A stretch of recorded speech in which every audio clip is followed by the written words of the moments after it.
Baik, kembali lagi di channel Quick Story. Apa kabar teman-teman semuanya? Yang jelas dalam keadaan sehat ya. Mari kita simak informasi sebagai berikut. Alhamdulillah, Menpan RB beri opsi honorer 2023 bisa diangkat jadi ASN, asalkan tidak ada faktor ini.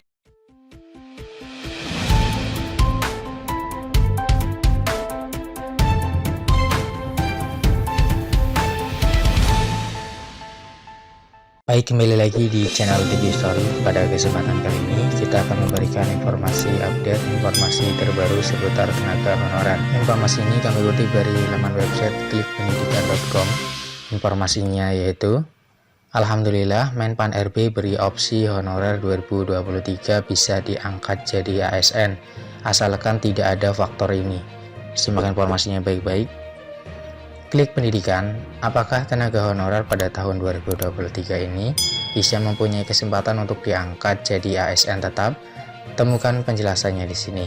Seperti yang sudah banyak orang ketahui, isu honorer di Indonesia sampai saat ini masih menuai banyak pro kontra di berbagai kalangan masyarakat.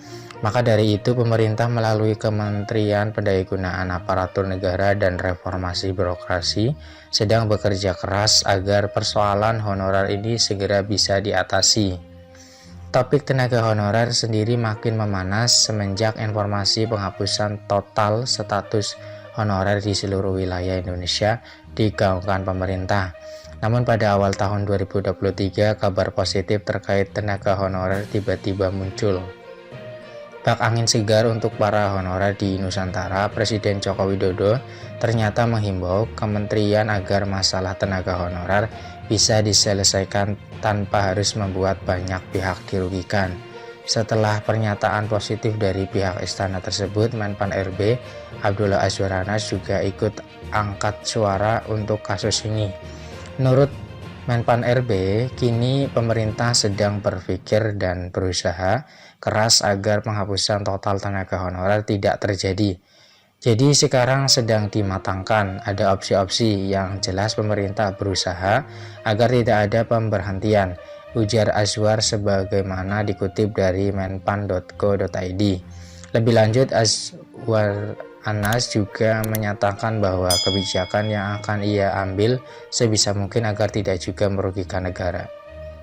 Azwar selaku Menpan RB juga terlihat sangat menginginkan bahwa kebijakan penghapusan honorer di Indonesia tidak terjadi. Namun ia juga harus mempertimbangkan dua sisi arah. Di satu sisi, jika penghapusan honor terjadi, jutaan masyarakat di luar sana pasti akan banyak yang mengalami kekecewaan.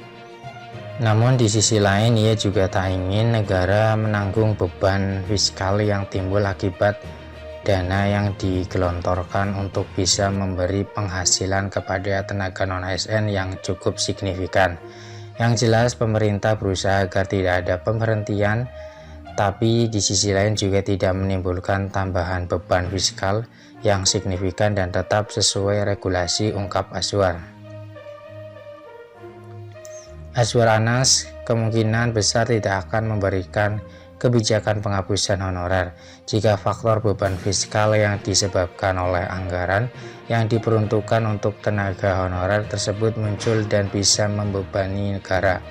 Menpan RB tersebut juga mengungkapkan bahwa para tenaga non-ASN ini memiliki peran yang cukup penting bagi masyarakat, sehingga ia berulang kali menyampaikan sedang mencari jalan terbaik yang dapat diterima semua pihak. Secara faktual, memang tenaga non-ASN berperan dalam pelayanan publik, sangat membantu dalam penyelenggaraan pelayanan publik seperti soal pendidikan, kesehatan, maupun pelayanan publik lainnya, papar Azwar Anas.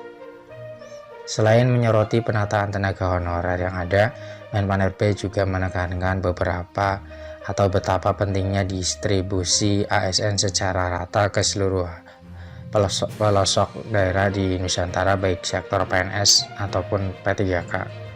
Jadi problem kita ini bukan hanya soal formasi ideal jumlah ASN yang didayagunakan, tetapi juga distribusinya, karena memang saat ini sebarannya belum merata, masih terpusat di Jawa, padahal seluruh Indonesia berhak mendapat pelayanan publik prima sebagaimana arahan Presiden, pungkasnya. Demikian informasi yang bisa kami share, semoga bermanfaat. Tetap semangat dan optimis, selalu berpikir positif. Terima kasih atas perhatiannya. See you next time. Assalamualaikum warahmatullahi wabarakatuh.